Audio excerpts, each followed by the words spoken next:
17 स्क्रुटिनीसाठी जो नमुना आहे त्याची माहिती कशी भरायची हे आता आपण पाहूया। याच्यामध्ये 17 छाननीच्या निर्णयासाठी मतदान केंद्राची माहिती, मतदान केंद्रातील एकूण मतदारांची संख्या, आपली जी मतदारांची संख्या आहे ते आपण या ठिकाणी नमूद करा। याच्यामध्ये जे पुरुष असेल स्त्रिया असतील ते नमूद करा। समजा आपल्या मतदान केंद्रावरती जे पुरुष मतदारांची संख्या आहे 650 असेल, त्याचबरोबर जी महिलांची संख्या आहे ती आपण या ठिकाणी नमूद करा। या मतदान केंद्रावरती 614 महिलांची संख्या आहे, त्याबरोबर जे तृतीयपंथी आहेत ती संख्या या ठिकाणी 3 आहे। अशा प्रकारे एकूण जे मतदारांची संख्या आहे ती 1267 मतदार हे मतदान केंद्रासाठी दिलेले, जे आपल्या मतदान केंद्रासाठी जी संख्या असेल ती आपण नमूद करा। जे मतदार आपल्या केंद्रासाठी आपल्या चिन्हांकित मतदार यादीनुसार असतील।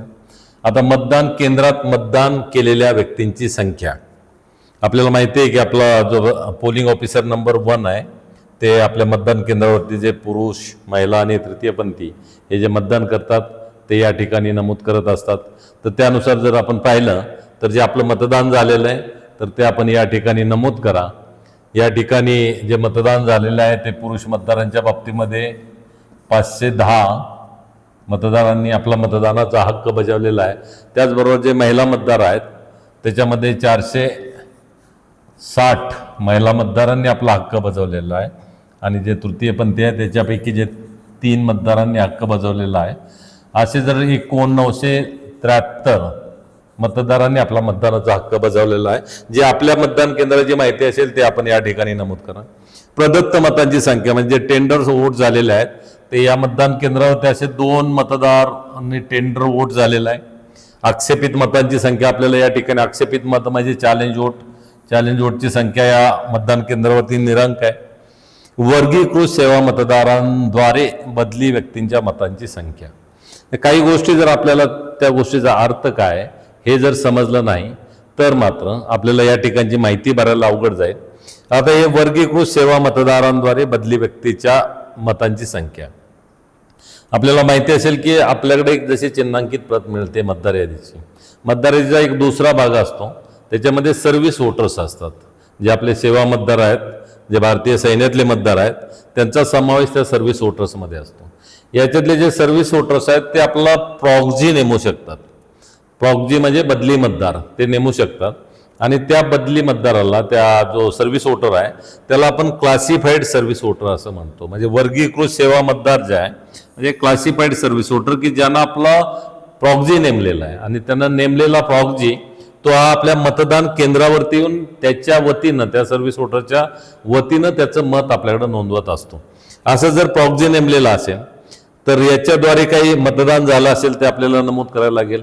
आता हे प्रॉक्झीची खरंच कोणी नेमलेलं आहे की ही आपल्याला माहिती कशी मिळणार, कारण मूळ जे सर्व्हिस वोटरची मतदार यादी ती आपल्याकडे नसते।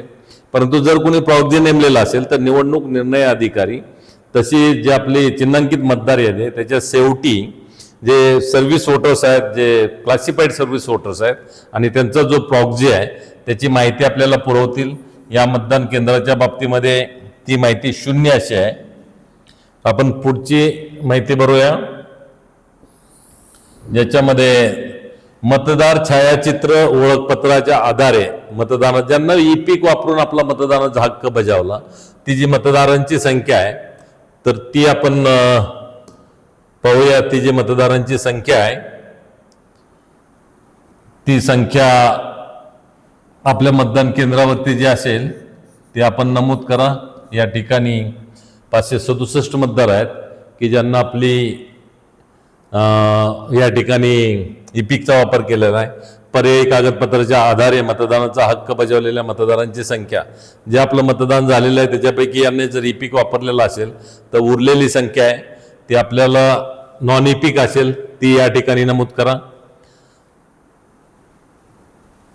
ती जी संख्या आहे आपली ती नमूद करा आणि त्याचबरोबर पुढे जे 8 नंबरमध्ये म्हटलंय की 49 अन्वये ज्यांनी त्यांचा अधिकाराचा वापर करून मत न देण्याचे ठरवले अशा मतदारांची संख्या, या मतदान केंद्राच्या बाबतीमध्ये ती संख्या 02 अशी आहे।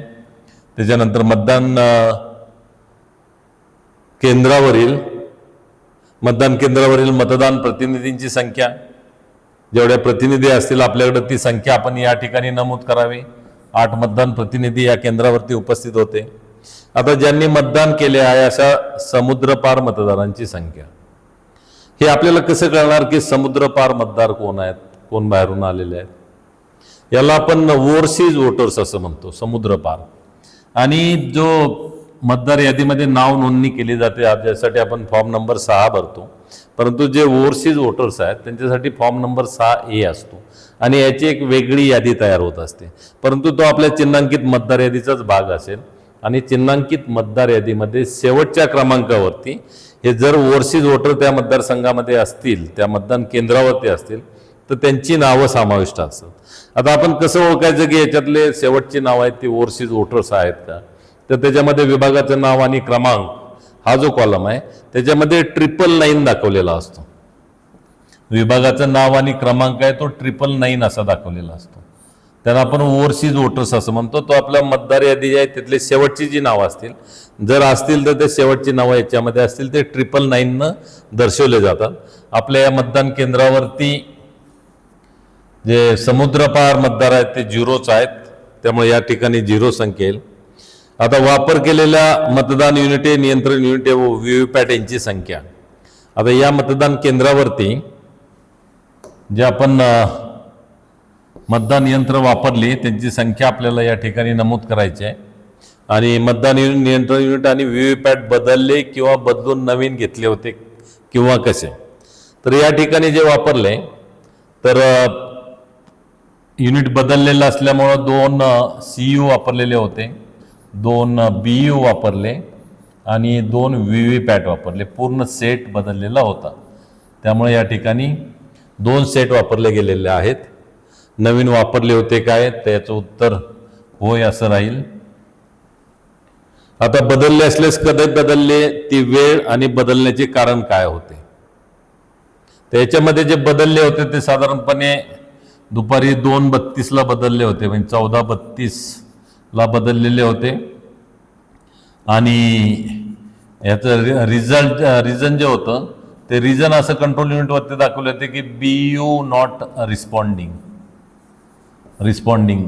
ते आपण जे काय आपल्या ह्याच्यामध्ये प्रकरणामध्ये जे दाखवलेलं असेल ते त्या ठिकाणी नमूद करा आणि ते आपल्याला नमूद करायचं. आता मतदार यादीतील अनुपस्थित, स्थलांतरित आणि मृत मतदारांची संख्या.